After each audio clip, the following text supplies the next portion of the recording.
Okay, so we're going to talk about the Florida man. Now, I'm going to do this episode of the Florida man. And I want to take a break from the news cycle. We are going to be talking about Greenland today. Greenland, they are sitting on a gold mine, big gold boom. And I think that's going to kill their the United States annexation dreams, or it might work to the advantage of the United States to annex Greenland, being that they're sitting on this gold mine. And Trump was exactly right. We need it for strategic military reasons. We just need it. Okay. We need to be offensive with China. They've been offensive with us using the Western Hemisphere. You've got Colombia, Cuba, Venezuela, Mexico. I talked about this earlier. The Mexican president there, Donald Trump, kind of came out and said that she's a nice person and that she's deathly afraid of the cartel. That's probably true. So I think there's two options for this Mexican president right now. She can either be killed by the cartel or work with the president, get into some sort of protection, witness protection, and work with the United States. We go into Mexico, we take it over. I mean, we should just take back the Western Hemisphere because it's already been taken by China, Iran, our adversaries. And what they're doing in those countries is not right. They're withholding resources from their people. The people are starving. The people are not being taken care of. What we can do is go in, take all the oil from Venezuela, take the resources. Mexico is a beautiful country. We could take all those resources, sell it, provide, and put money back into, provide for those people. And people say that's not America first. Look, folks, I don't know what's more America first. We've got an adversary right there on our heels in our backyard, and we've got to do something about it. And that's what Donald Trump did in Venezuela by capturing Maduro, taking the oil. They're going to be shipping, I think, 30 barrels of oil over to the United States here soon. So we've got so much to talk about when it comes to Greenland. There's Greenland and Denmark. They're requesting an urgent meeting with Secretary of State Marco Rubio. And this comes as we find out more about this gold mine that Greenland has. It's gigantic, this gold mine. And it's looking like the evidence, this is not some exploration mission. The evidence is pointing to that this is gold. Okay. And the United States definitely wants it.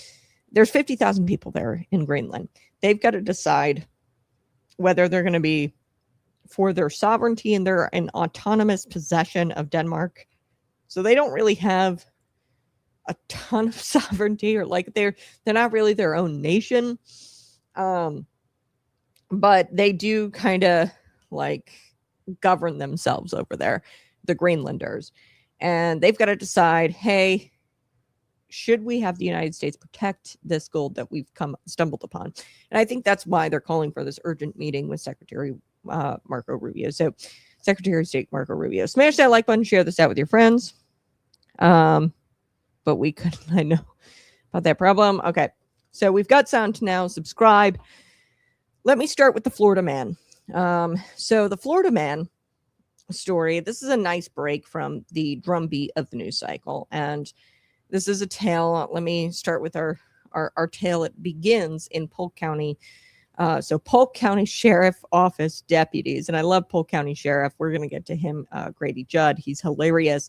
The deputies, they came in, 39-year-old guy in a construction zone. Okay. And he was there, and there was no trespassing signs posted everywhere, very visible. He was there in the wee hours of the morning, 1 a.m., mid-December. Okay. His name is Matthew Zaccarino, Altamonte Springs, Florida. That's where he's from. The affidavit states that he was standing next to his vehicle and he was putting on, wait for it, female clothing, a bra, some panties. And Sheriff Grady Judd of Polk County, he said the guy was wearing a red lace bra. He had silicone titties, and he was wearing a G-string, and he was showing off the boys, if you know what I mean. Okay, so it gets worse. The deputies say that this was a very highly unusual situation. the situation gets worse because Matthew Zaccarino, the 39-year-old guy with the fake titties, he said that he was on his way to a costume party. Okay. And then he was asked, okay, where's the party? Who's going to be there? Where are you headed? And he was unable, shockingly, he was unable to tell the officers exactly where he was going. And here's where things got crazy. The affidavit states that Matthew Zaccarino of Florida was unable to provide a location, direction, identify individuals that were going to be present at this little shindig, this party, this supposed party. And the affidavit also states that the deputies, they issued several lawful commands saying, hey, stop moving, ordered the suspect to stop moving. He refused to comply. He removed his bra, removed his silicone breast. Apparently there was a gun there. And he began reaching inside of his vehicle. At that time, officers were like, hell no, we're going to apprehend the suspect. And they handcuffed him. So Grady Judd, he had a morning briefing on Monday. And he said that this situation was extremely dangerous for officers. Yeah, I could imagine. Brady starts out, he goes, occasionally I bring you stuff that you can't believe and that you'd never get over. And he starts out the briefing and he says, this, I think, is going to scar you. So let me play Grady Judd here. Here we go. Occasionally, I bring you stuff that you just can't believe, that you'll never get over, that may even scar you for life. But I got to introduce you to this guy. He's not from Polk County, of course. I don't think we got anybody from Polk County quite like this guy. This is Matthew Zaccarino. He's 39. He's from Altamont Springs. And he's on this construction site in a vehicle by himself. And as our deputies approach him to see what's he doing on this construction site, we see this dude wearing a red lace bra with prosthetic silicone breastises. Know what I mean? Well, then we notice he's wearing a G-string, showing off the boys. You know what I mean? And then our two deputies say to themselves, Self, this is highly unusual. But you don't realize how dangerous these situations are, because under a prosthesis, we found a gun. So he was armed trespassing. He said he was on the way to the costume party. We go, okay, where's the costume party? Well, he couldn't answer that, and then he stalled up on us and quit wanting to talk at all. Can you imagine that? He's mad at us for trying to find out why he's wearing lace bras with guns and G-strings or G-somethings or, ooh, it was ugly. It was so ugly.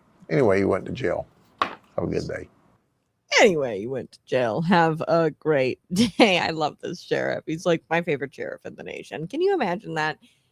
You know, he's mad because they're trying to figure out what he's doing in this, you know, no trespassing zone, a construction zone. And he was getting all busy because they was being questioned. And I love how Grady Judd, he goes, well, anyway, he went to jail. Yeah. According to the Polk County Sheriff's Office, Zaccarino was arrested and charged with armed trespass, resisting without violence. He didn't, but he did have a gun. He was loitering, he was prowling, and he was released on $6,250 bond. So for now, that ends our little Florida man episode here on the Conservative Cat Show. We now return to our regular crazy news cycle. Donald Trump, he just does things, and I can't predict his moves. Okay, so there's actually this TikTok. It was hilarious. I'm a big fan of TikTok. If you guys can't tell, I'm like 26 years old, and I'm kind of into TikTok, which is funny because, you know, am I too old for TikTok? Probably. But there was this TikTok, and this guy, he was like going to go tie his shoe, and then all of a sudden he does like a spin move, and then he like shoots a basketball into a basketball hoop, and then he goes to, like, you think he's getting onto a bike to ride it, and then all of a sudden he spin moves off of that and does like 50 push-ups or something. So like I never know what President Donald Trump is going to do, but he has made no bones about this. He wants Greenland. Okay. It is his desire to make Greenland a part of the United States. Now, Greenland has a strategic location. Much like Alaska in the Pacific, Greenland stands as a monitor of Atlantic's access. So it's kind of like the access point, and it's only going to become more and more strategically important, Greenland. Okay. Long range aircraft in Alaska and Greenland can not only dominate the Arctic, but much of the western or northern hemisphere. So if you have Alaska, which we do, and if you have Greenland, you control the northern hemisphere. And right now, China is controlling the western hemisphere outside of the United States, but they've got all those South American countries, and it's a big, big problem. So, and we've gone into that. That's exactly why Donald Trump went into Venezuela, took Maduro, is taking the oil. I think they're shipping 30 barrels of oil over to the United States from Venezuela. It's a thick oil. It's not really refined like Iran. Iran and China, they're cozy. Okay. It's not even that we need the oil. I mean, look at gas prices right now. They're what, like $2? It's $2 a gallon. We don't even really need the oil. We're taking the oil because we don't want China to have it. China has gone into Venezuela. They're not being good to the Venezuelan people, and they're stealing the oil, and they're making money off of it. And they're being adversarial with the United States by taking over really the Western Hemisphere in a shady way, where they do these infrastructure deals with these poor countries and put these poor countries into debt to them. Anyway, so Greenland, great deal of oil and mineral wealth. We knew that, but there's something that we didn't know, and that a lot of people don't know about. Greenland is getting a lot more attention in the end of this year, beginning of 2026. Why? Because there is a gold in them there hills. Okay. They struck gold. And on December 4th, so this is recent, Amarok, they just dropped their results from their 2025 drilling program. Now, this is called the Nalinak gold mine, and this is in southern Greenland. And, corporate language, and I went through this report that they had released in 2025. There's a lot of corporate language. I went through it, and I pulled out, the tidbits for you, because that's what I do here at the Conservative Cat Show. If you want to support the program, throw in your support for Patriot Pump Energy. Love the company. Pre-workout, it's good stuff. Fruit punch, 150 milligrams of caffeine. And you can get $10 off today by using promo code Conservative Cat. Now, Greenland, they've got this Nalinak. I'm going to mispronounce that all of the show. It's this gold mine in southern Greenland, and this mine is alive and rich. So that is what this 2025 drilling program report came out December 4th said. Essentially, it is alive and rich, and they are getting close to producing real gold again. Now, there's some history here with this gold mine. The Nalinak, they were a past producing gold mine. This was a past producing gold mine. Amarok wasn't there producing it. It proved itself, this gold mine, from 2004 to 2009. They pulled 350,000 ounces, that's a lot of gold, out of the ground before the previous owner shut it down. Now, everybody speculated that the previous owner shut it down because that must mean that the gold ran out. No. Management pulled out. It's tough to drill, and I'm going to get into mining and some of the practices and the technologies that they use, but it's got to be worth it. There's got to be gold there.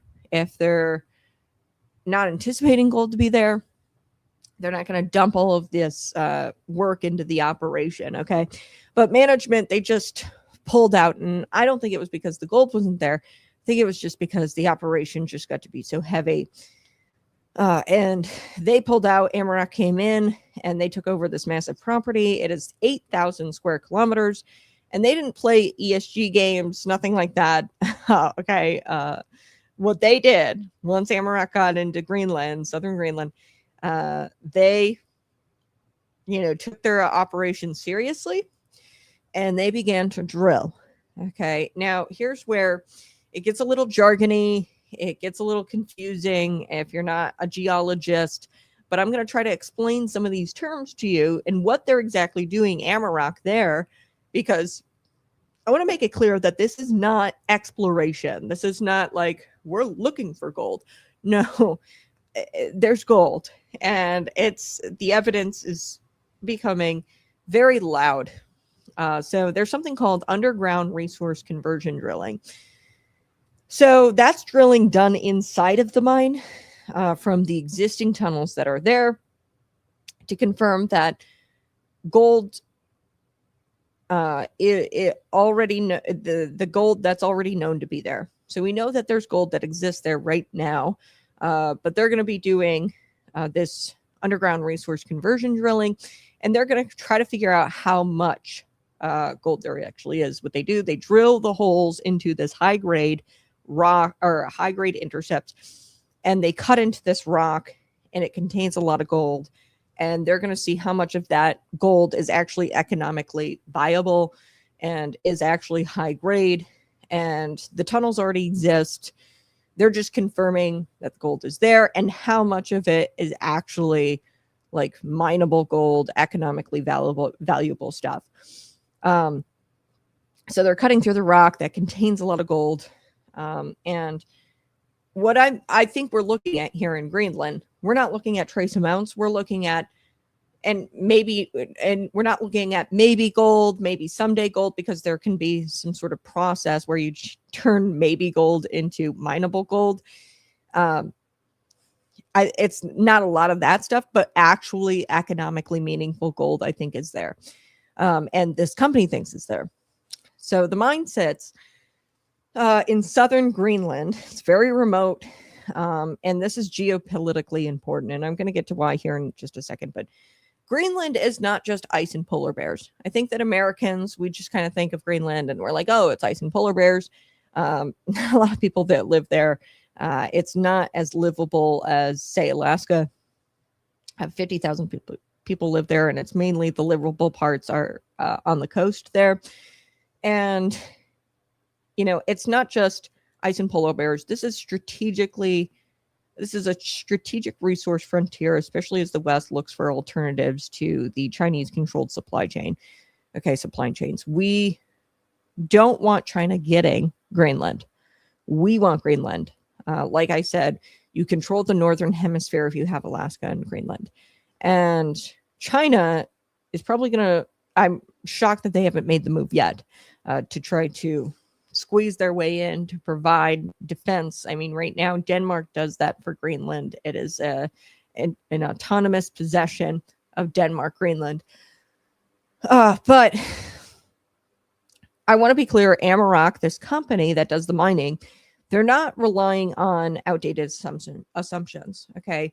They have created their own modern structural geology models, okay? And basically what that means is that they have done the mapping of how the faults and the rock layers kind of line up and where that gold ends. And they've done geochemical analysis, and they can track the chemical footprints, and they can tell you where that high grade gold system continues in this mine. And they can target it, they can drill it, they can mine it. They can even convert maybe gold into mineable, economically meaningful gold. Like, this is a gold mine on, confidence. This is not hype. The confidence is increasing here. This is evidence. And the Nalanek is no longer a what if, okay, at this point. And we live in a world of debt, paper money, and government lies. And gold, the price is high right now. And Greenland they've got the leverage. Okay, people want that. And they have called for an urgent meeting with Marco Rubio. Denmark and Greenland have called for an urgent meeting. And I'm going to show a graphic, and I showed this earlier, but here you go. This is a graphic, and this kind of shows you the proposed development, Amarok is giving us a pretty good understanding of the scope of this project, the Nalanek project. Now, this is where it kind of gets crazy. Okay, you can kind of see. I mean, this is huge. This is a huge gold mine. Lots of money, and they're saying, like, this is how you know that this is real. Amarok is saying that this drilling de-risks near-term production, which is geology speak for there's enough gold in here to resume operations, and resuming operations in this abandoned gold mine is worthwhile. Okay. So this is going to pique the interest of the United States, obviously, in the Trump administration. I'd imagine he already has mentioned that there's mineral wealth there. But I don't think any of us knew to the extent, to what extent, let alone gold. Okay, so people are going to say, oh, well, maybe this makes it more likely that the United States annex Greenland because it makes Greenland more valuable and more attractive to the United States. Donald Trump wanted Greenland before the gold, okay?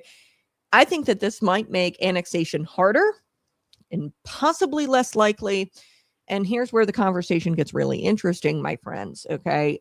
People hear that Greenland just got more valuable after this 2025 report from Amarok.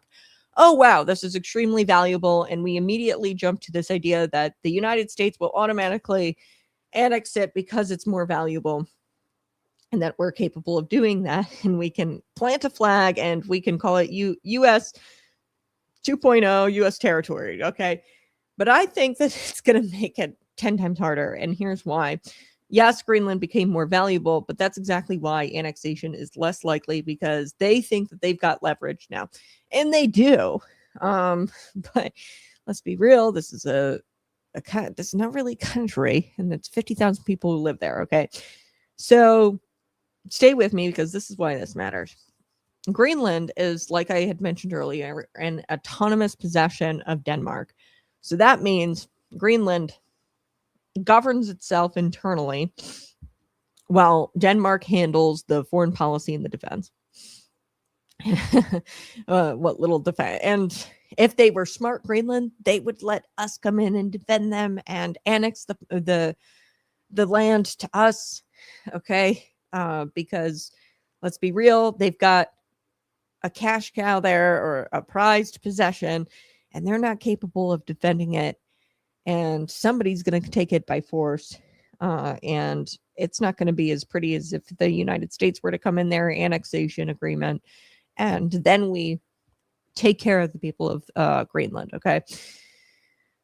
And, everybody's going to say, this isn't America first. It is. We have to protect our national security. We want our neighbors to not be adversarial with us. We want Christian values, Western values spread across the world.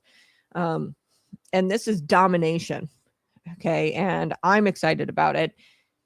But anyway, so this autonomous, that's the key word here, autonomous. They are an autonomous possession. So the Greenlanders, they see themselves as stewards of their own land. They see themselves as stewards of their own future wealth at this point. So it's going to be breaking through that. So this project, like the Nalanek gold mine, they are sitting on high-grade gold, and, this high-grade gold doesn't automatically belong to the United States, okay? In theory, it belongs to the Greenlanders, but you have to remember this. Donald Trump doesn't just want the gold, okay? He wants the strategic military value, the shipping lanes, the Arctic access, the missile defense, China containment. He wants Greenland for all of those reasons. The gold is just like a surprise bonus. So he has openly discussed mineral wealth. He says Greenland is rich in minerals, and he has talked about that. And he has rattled a lot of people saying that he wants Greenland up to this point. Now, throw the gold in the mix. They're going to call Trump a dictator. But at this point, I think Trump is like screw you, I'm flipping you off. Like, I'm going to do whatever I want to do. I'm like a senior in high school. I've got senioritis, and I'm going to do what's best for America. And I'm not going to listen to your accusations that I'm a dictator, and I'm trying to take everybody's resources and take away people's sovereignty for the United States to have those resources. It's not so much about the resources, because let's be real, like, prices are coming down. Gas is affordable. Like, we've got enough oil. I think that we're fine as far as resources go. We just struck a mineral deal with Ukraine. There's no need, really. It's just kind of nice added bonuses, I suppose. But the primary reason is to ensure that the United States is prominent in that northern hemisphere, and we're trying to also simultaneously take back the western hemisphere from China. So Greenland's perspective at this point, they think that joining with the United States doesn't automatically mean freedom and prosperity. They think that there's going to be all kinds of risks with this. The risk of federal control, where they don't have their sovereignty anymore. They're not really sovereign because they are an autonomous possession of Denmark. But they're scared to lose what little tiny kind of sovereignty they have. They're scared of losing their leverage. There's a risk of losing, and they have it. They've got leverage. There's going to be people swooping in to try to get that gold, and to swoop in and take Greenland for the strategic military position that it's in. And there's a risk as well if the United States were to annex Greenland and make the Greenland a part of the United States. There's a risk of having resource decisions, especially surrounding gold, dictated by people 3,000 miles away who have never really lived near Arctic rocks in their lives. They don't know anything about Greenland. That's the United States, okay? So I understand what risks they're kind of worried about, probably, these Greenlanders at this point. Your land is suddenly worth a ton, okay? And especially when gold gets involved, you're really not in a rush to give it up. And being that they're kind of autonomous right now, these 50,000 people, they kind of want to guard the gold, and they want to keep their somewhat sovereignty, okay? And here's the kicker. Like, I can't express enough that this is huge. The Nalinac gold mine is just only the start, because there's something in the Nalinac gold mine. It's called the main vein. And then there's also the mountain block. Okay. And these are areas in the gold mine that we know about that still have gold in them. Okay. And ongoing drilling suggests that that mineral system is way larger than the main vein and the mountain block. And this is just the start. And that, this southeastern part of Greenland is just the start. And actually, it could be the entire region there in Greenland could have gold. Like, this is just a small gold mine. And drilling is going to continue through winter, which should tell you something. Amarok is going to be drilling through the winter. Nobody drills in the winter there because Greenland winters suck. Okay. They're not going to be drilling unless they're confident that there's a payoff, and they are confident that there's a payoff. So right now, the drilling, the underground work, what they're focused on is, and they've done some of this, and they released this in their 2025 report, the Amarok company. But what they're focused on right now, they want to figure out exactly what gold is there. They also want to get resource conversion under control. So they want to figure out what gold is there as far as economically meaningful gold, and whatever maybe gold is there, where they convert it, like actually convert it into mineable gold economically. And this is like maybe gold. They can convert it, the resource, into mineable gold, economically meaningful gold. And that's called resource conversion. So they are focused on resource definition, resource conversion, and they are focused on advancing this development into deeper parts of the mine, going past the mountain block, going past the main vein, and seeing how far this system goes, and if this is a regional thing. And they are picking up right where those old operators quit. So they're also doing something called a westward drive in this mine. So in plain English, what they're going to do is they're tunneling west to see if this mountain block mineral corridor keeps going. So they're going to try to expand that mountain block mineral corridor and see if there is a whole new chapter of gold there. And, this is territory that the old miners, the old owners of this mine, never touched. Okay, so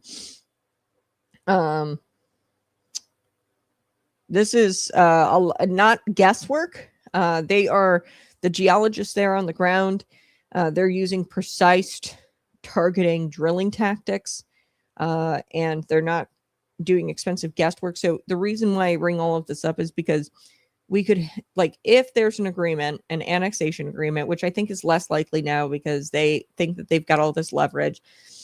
But if anybody was to do it, it would be Donald Trump to negotiate a deal with Greenland because he's just got big cojones.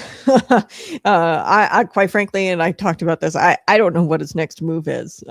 It's really hard telling if they're going to do an annexation agreement, if I was advising the Trump administration, well, I don't know. I mean, I would think that basing their military base, providing some defense for Greenland is more possible than total annexation.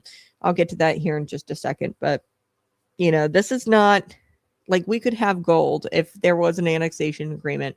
We could have gold within a few years, like all of it. And, of course, throw throw the money back into Greenland, invest in those people there, the 50,000 or something. But the CEO of Amarok, Eldur Olafur Gilbertson, he's the CEO of Amarok. He pointed out that their 2025 exploration campaign stretches across southern Greenland, the gold belt there, but that this could potentially turn into a regional system that includes this project. So translation, Nelanak might not be the exception, like that it might not just be this gold mine, but it's a proof of concept, and they could take this and mine a ton of gold. So Donald Trump has got to get cozy with this company, I'd imagine. So people say, does this make annexation more likely or less likely? I think that the answer is less likely unless Greenland decides to give up what tiny little sovereignty they have, and they wise up and they say, hey, we can't defend this thing. Denmark can't defend this thing. We're sitting on a gold mine. We're strategically located. Everybody wants us. The smartest thing to do here, the smartest play would be to give up what tiny little sovereignty you have, this fake sovereignty, give that up for security. And gold prices, like I said, really high. The global powers right now are circling the Arctic like sharks. They want Greenland. Greenland has leverage. They've never been stronger. And this mineral wealth, including gold, is good for Greenland, but it makes Greenland think that they're more independent. And if I were advising President Donald Trump or the War Department, I'd advise them, or Secretary Rubio, if he were going to sit down and have this meeting, I would look at some basing deals, military basing, where they can get American ships in there right away, aircraft, because frankly, I mean, I don't see annexation being possible. But then again, it's President Donald Trump. I didn't think he would take Venezuela without a single American being harmed. I didn't think that was possible. And all of a sudden, like, he did it, in like the middle of the night, and took their president. And he's shipping 30 barrels of oil, within the coming days. So if anybody can do it, it's got to be Donald Trump, right? Yeah, smash that like button, subscribe to the channel. May I offer my take? Go ahead. Yes, of course. Hello, Cat. Cool name. Yes, that is my name, Cat. Short for Katrina. I am the conservative cat. Appreciate you being here. Subscribe to the channel. Let's get into, if you offer your take, I'll be sure to read the comment section. Anyone know where I can pre-order my 51 star flags? Stop it. Oh, that was good. That made my day. That's hilarious. Comment of the day so far. This one right here. Yeah, I don't know. I mean, if anybody can do it, it'd be Donald Trump. But I mean, Greenland, and now let's get into the Marco Rubio thing, because this is ties into all of it.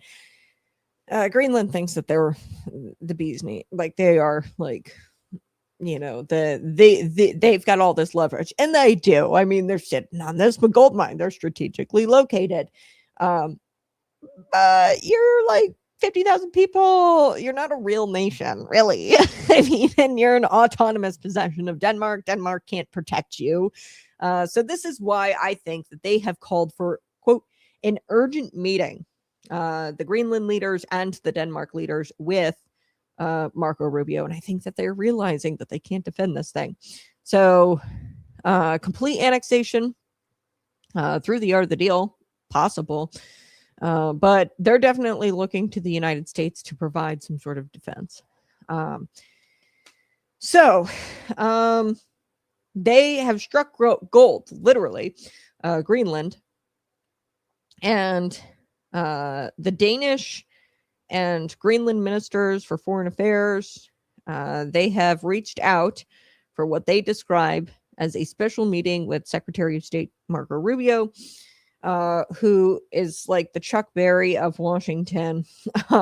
He is the hardest working guy in government, except perhaps the president. Okay, so they reached out to Marco Rubio. So they're wanting to get things done.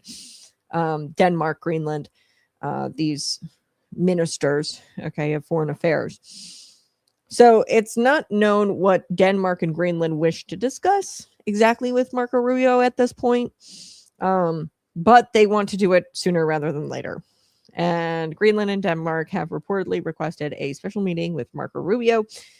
At least that's what the Greenland foreign minister, Vivian Motzevelt, posted on social media.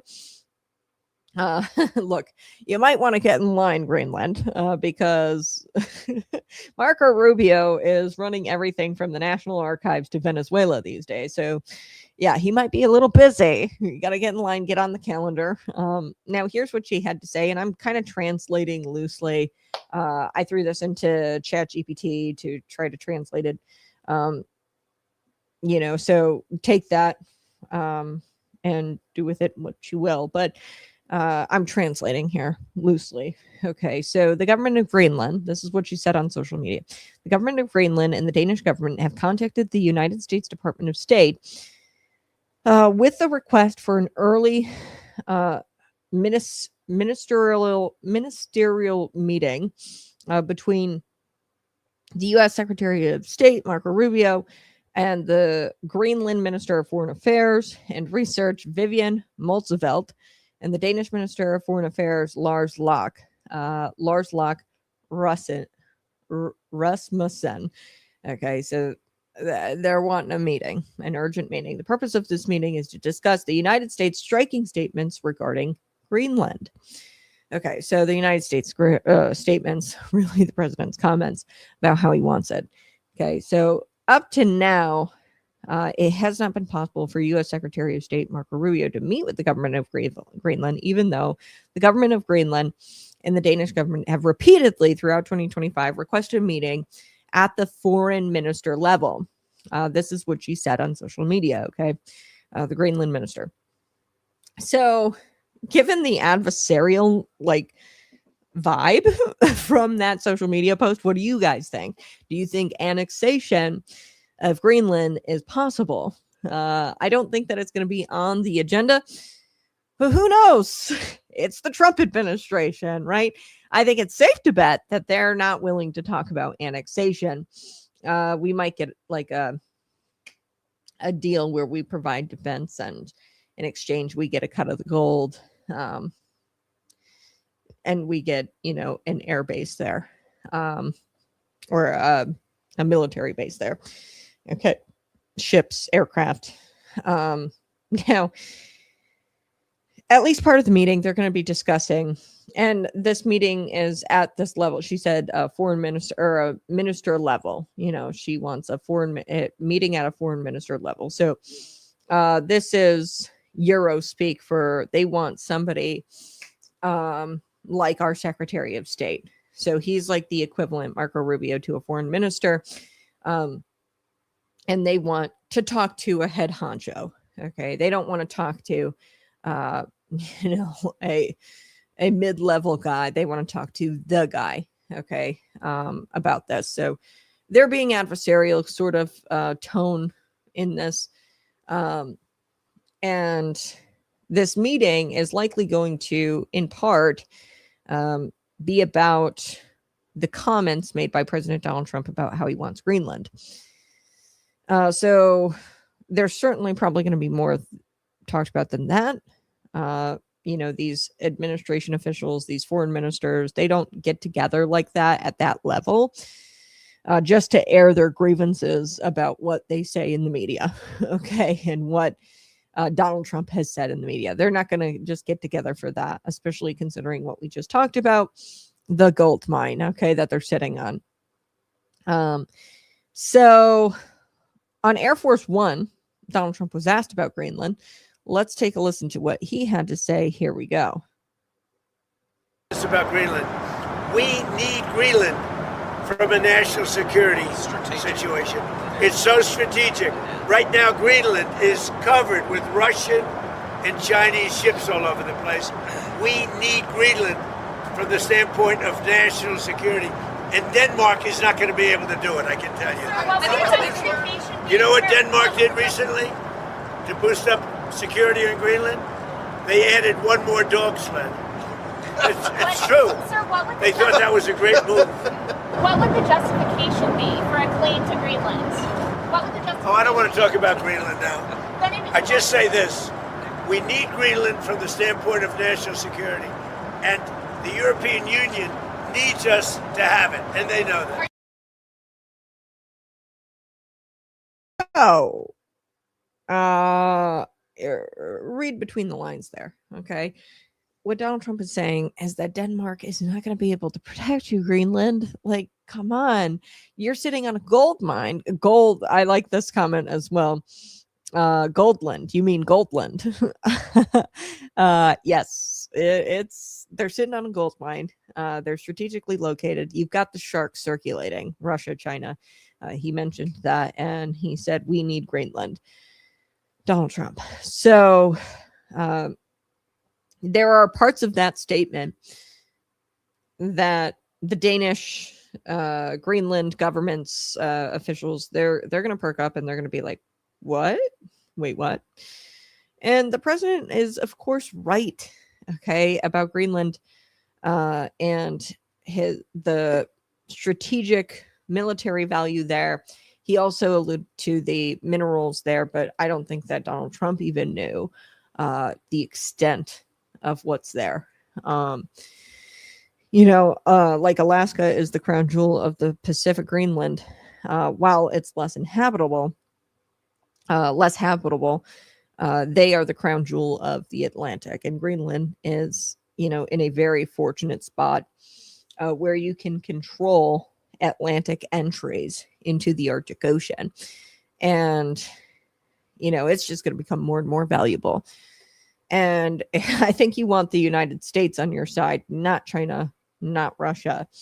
Okay. And it'll be interesting to see if Rubio can, carve out some time for this meeting, what he will do in this meeting, what will be discussed. We don't know, obviously.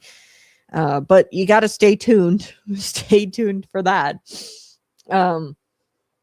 So, yeah, that's Greenland. It's been in the news. Greenland has been in the news.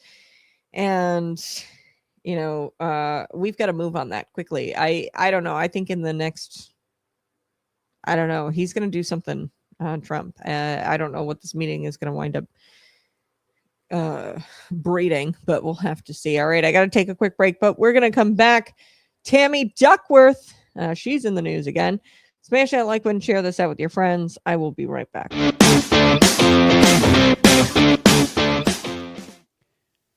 Real strength doesn't need applause, and real faith doesn't flex for attention. Jesus said, when you fast, don't walk around looking miserable. Try to look holy. That's not devotion. That's performance. And God doesn't reward actors. Matthew 6, verses 16 through 18. Is Jesus calling men to fast in secret, where only the Father sees? Because fasting isn't about proving your discipline. It's about pursuing God with hunger, so real, you trade food for fire. You don't fast to earn points. You don't fast to make space. You weaken the flesh so the spirit gets louder. You say no to your cravings so you can say yes to something deeper. But here's the catch. It's got to be real. Not for your boys, not for social media, just you and God. In the quiet, in the dark. That's where rewards are born. In silence, in secret, in the furnace of unseen obedience. You want to be strong in public? Train in private. Fast without a stage. Pray without applause. Obey without a crowd. Your Father sees in secret, and He's the only one who reward what matters. Patriot Pump doesn't give you just energy. It keeps you focused. No fluff, no crash, just clean, hard-driving fuel for men who train with purpose and sacrifice. If you're building discipline in the dark, this is your edge. Train hard, stay sharp. Hey, smash that like button, share this out with your friends, subscribe to the channel. I so do appreciate you being here this morning. This is the Conservative Cat Show. Now, we love our troops. We love our troops' sacrifice. We respect our troops. But we have the nerve to say no when Washington is using our soldiers as political human shields. So we are going to get into today's story. Smash that like button, share this out with your friends, subscribe. This is a perfect example of how the left operates, how they use our soldiers as political shields. And if you question the policy, if you question anything that they're, suggesting we do for our military, they question your patriotism and they say, you aren't a patriot. You don't care about our military. If you question the cost of things, all of a sudden you're cruel to the military. If you question ethics, you're smeared as heartless. Look, if you say, hey, maybe the federal government shouldn't fund everything under the sun, then suddenly you hate the military. No. And obviously we need to spend good money on our military. I think annually it's like $1 trillion a year. It's insanity. Which is good because that gives us a leg up over adversaries like China, Russia. When they're circling Greenland, we can come in and say, no, we're going to provide you way more defense than they could possibly ever. Or Denmark, who has a dog sled as a form of security and defense for the Greenlanders. And I think Greenland wants to be a part of the United States. Let's be real. But I'm all for spending money on the military because it puts us in good positions. Okay. But we need to reject the lie that says that we hate the military if we're being good stewards with our taxpayer dollars. Okay. Senator Tammy Duckworth. And this is kind of funny. Like, here I am, a conservative advocating for, less money being spent on our military. I thought that was like a leftist thing. But whatever. Senator Tammy Duckworth, the defense bill, there was a provision in it that would have expanded taxpayer funded IVF in vitro fertilization through TRICARE. Now, TRICARE is the military's healthcare system. Okay. If you talk to anybody in the military, they say that the healthcare system is crap and that they can't get the services. But anyway, this provision was stripped by Mike Johnson. Now, this is where I kind of push back on President Donald Trump. Is not a conservative by any means. He's very down the middle. And this provision was stripped by Mike Johnson. people say he stripped it because of his religious views. Sure. Okay. Who cares? That's part of it. We shouldn't be mandating the taxpayer to pay for something that some people have religious objections to, IVF. And I'm not really for IVF. The more you look into it, they're destroying embryos. Children are a heritage from the Lord. And the Bible is riddled with examples of women who have infertility problems. And it's a blessing from the Lord, a heritage from a gift from the Lord, and he can bestow that to you or not. Okay. And that's kind of my view on it. It's a religious thing. The left erupted, obviously, when that provision was stripped by Mike Johnson, the speaker. But there were Republicans who were against this, taking the religious element out of it. I mean, Republicans were estimating that this was going to cost $1 billion a year to provide IVF treatment. IVF is very expensive. And, the Democrats projected it to be $1.6 billion over 10 years. Okay. And that sounds small, and it would be worth it if that was actually true. But once you provide that service, like you start giving those, that coverage, people are going to take advantage of it. Right. So once again, the American taxpayer was told to shut up, pay up, and you better salute. You're not an American, or you're not patriotic enough if you question IVF being taxpayer funded for military members. Okay, so let's slow down, tell you the truth. The provision was quietly, the defense bill did not have it, but there was this provision that was snuck in towards the end. Okay, and it was going to expand IVF coverage for military families under TRICARE. Now, House Speaker Mike Johnson, he removed this provision. Immediately, Democrats like Illinois Senator Tammy Duckworth went nuclear, accused Republicans of cruelty.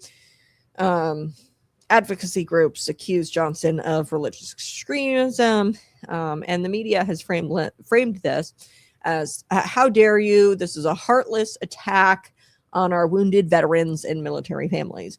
To be clear, IVF is offered to military men and women who are injured in the line of duty, active duty, and it prevents them from some sort of fertility. Okay, so let's just be blunt here, right? If a active service member experiences combat and gets blown up, and his package doesn't quite work anymore, what the military will do is pay for IVF. So this already kind of exists, but what they're doing is expanding that coverage to everybody in the military, active or not active, inactive, or not injured. Okay, so the center square, there was an advocate from a group, a special interest group, and they said that this was undemocratic and it's cruel to the military. Cruel. Yeah, I guess it's cruel for taxpayers to not want to fund IVF. This isn't denying health care, okay, for battlefield injuries, okay, because like I said, there are fertility treatments offered to those who are dealing with injuries caused from the military. Like, that stuff is already given, okay. This is about refusing. This isn't about refusing treatment for service-connected illnesses. Okay. If it leaves you infertile, if there's something that happens that leaves you infertile, you will be taken care of. Okay. This provision was about expanding an elective reproductive technology and forcing Americans to pay for it for our military, inactive, active, and without injury. Okay, so whether you agree morally, ethically, financially with this, that's the reality. That's the truth. Okay, we already cover IVF to an extent. It's limited, but it's covered. They're wanting to expand it beyond, the necessity. So let's play Duckworth. This was, at the time, prior to the provision being taken out, like this is already kind of a done deal. It might come back. They will probably debate this again in a standalone bill, where they're going to try to add IVF coverage. But take a listen. Here we go. Hi, everyone. We are now in the final stages of the NDAA negotiations. That's the defense budget. And one man, Mike Johnson, is attempting to strip the IVF portion out of that defense budget. We passed the IVF benefits for our military families, our military men and women and their families, out of the House, out of the Senate, in a bipartisan way. And it's in both versions of the bill. It should be a no-brainer that it gets passed and that we send these benefits to our troops who are in harm's way every day, defending us, protecting us. And yet, just like he did in 2024, Mike Johnson once again is attempting in the dark of night, behind closed doors, without any oversight, to undermine the will of both Democratic and Republican congressmen and women, Republican and Democratic senators, and strip this provision out of the defense budget. I need your help. He is standing in the way of military families being able to become military families. He is now taking away and countering Donald Trump's promise to the American people to provide IVF. Well, you know what? The people who deserve IVF first and foremost are the men and women who go to war to defend us. And we should at the very least be providing them with those benefits. And Mike Johnson is attempting to strip that out of this year's defense budget, just like he did last year. We have to stop him. We have to stop him. So Duckworth, she is a wounded combat veteran, okay? And she lost her legs in service to her country. She used IVF for her children. Those are facts, all worthy of respect, but here's the problem. Personal experience does not create public obligation, okay? And if I could sum up government, it has been so feminized, and I talk about this, and especially in Illinois, but even at the federal level, you see it. Your story does not entitle you to my tax dollars. And that's not being not compassionate. That's not being cruel. That is called constitutional restraint. And Duckworth says that people deserve, the people who deserve IVF first and foremost are the men and women who go to war to defend us. Sounds very patriotic, right? Very patriotic salute. Sounds compelling, but it's also dangerous because you're starting to go down a slippery slope. Because once you declare something a deserved benefit, you remove all limits. Okay, so IVF, she says, is a no-brainer. Okay, IVF is a no-brainer. Okay, then what about surrogacy? Are we going to start doing surrogacy for men and women in the military? Are we going to do genetic selection, genetic testing of their children and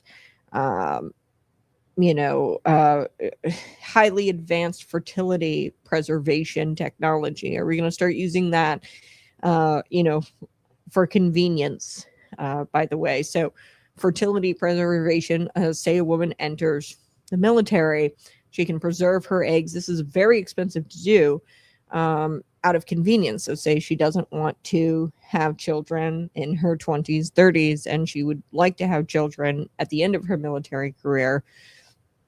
She can preserve her eggs and then have her children.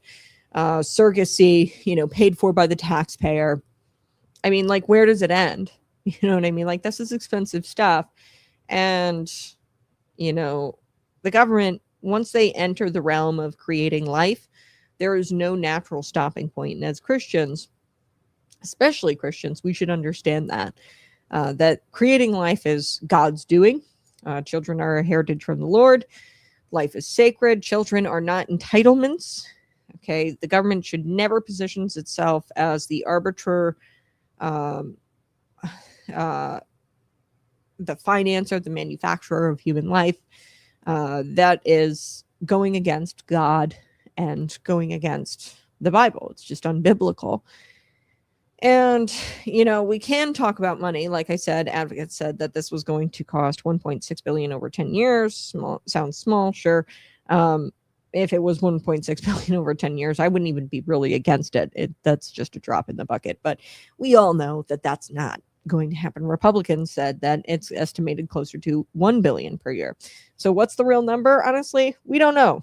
Government programs we never know the cost of what they're like going to be until they actually like implement it. Not Medicare, Medicaid, not VA, Obamacare. Like we didn't know the cost of these things. Why?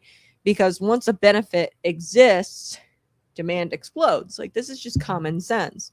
It didn't exist before, so there was no demand for it, and your projections, your estimates were all off because there's no demand for it. It's kind of like the immigration thing, immigrant healthcare thing. So Illinois, they were like, okay, we're going to set aside $1 billion for immigrant healthcare or something like that. And, estimates now, people think that it's like 3 billion that we paid for healthcare. Why? Because the immigrants are like, oh, wait, Illinois provides healthcare to me, the illegal immigrant. I'm going to go to Illinois, and that creates a demand. Okay. So once the benefit exists, the demand explodes. Okay. So suddenly limited IVF coverage has become, through this provision, and it didn't get in, thank God, but it's probably going to come back. It becomes a permanent entitlement with no guardrails. So TRICARE already struggles with military health care. Like, talk to any veteran, okay? Appointment backlogs, mental health shortages, specialty care delays, provider availability. And critics say that, hey, IVF, if you introduce like you don't want to introduce something new if you can't get the basics down. Okay. So you don't want to put your kid on a motorcycle if they can't ride a tricycle. Okay. IVF could crowd out the care, meaning that, hey, you provide IVF, then other services fall by the wayside. And that's just being realistic. Okay. Every dollar has an opportunity cost, and pretending otherwise is just fiscal malpractice. And, this is a conversation that the media avoids entirely, the ethical issue of this. Okay. IVF is not morally neutral. And they try to say that this is morally neutral. I don't care what the media says. Like, people are going to have strong feelings about this and religious convictions about this. Okay. Because this routinely, IVF, its nature is the creation of embryos, the freezing of human life, and the destruction or the abandonment of those embryos. Okay. And for many Americans, especially Christians, this is not something they morally agree with.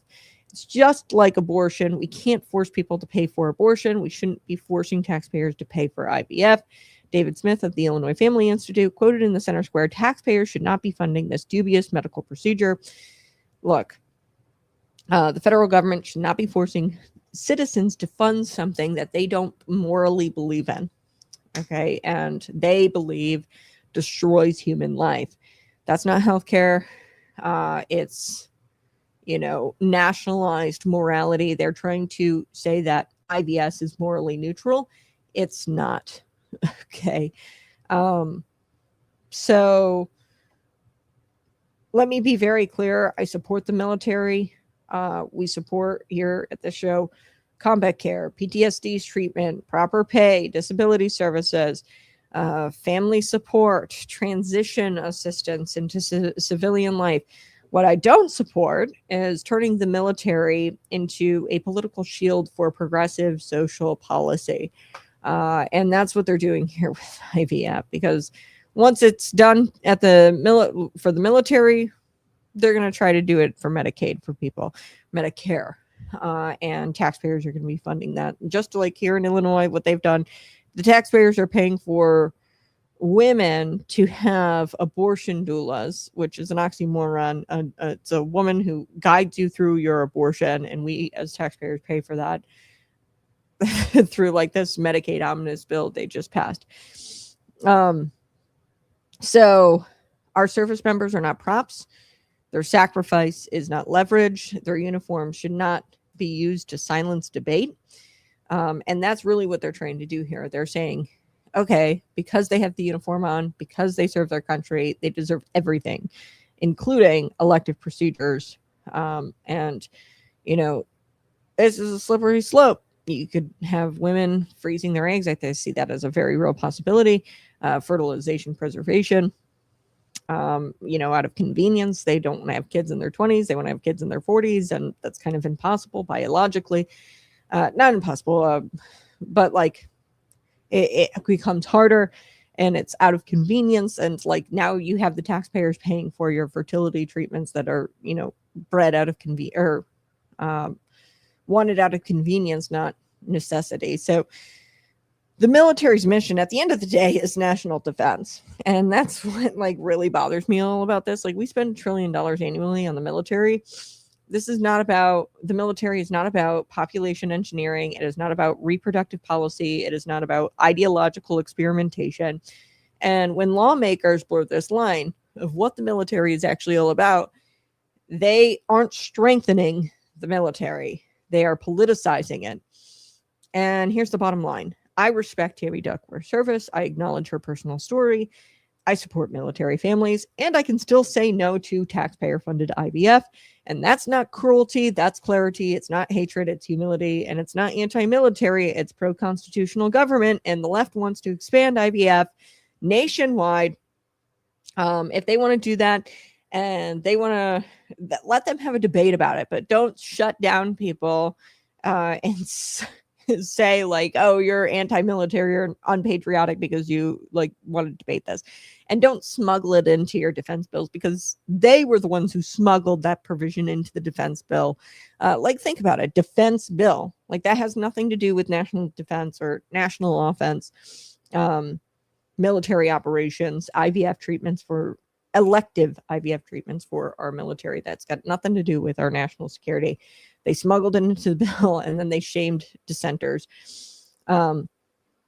Look, I don't want big government,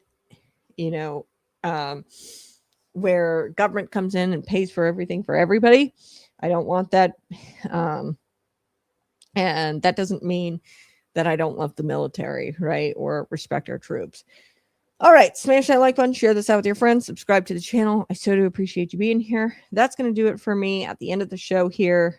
Be sure to subscribe to the channel and hit the like button. Tell somebody about Conservative Cat today. We will be back tomorrow morning bright and early. I'm sorry for the technical difficulties this morning. That will be edited in post so you guys can, watch the show in its entirety. But I'll catch you later. Bye-bye. Love you so much.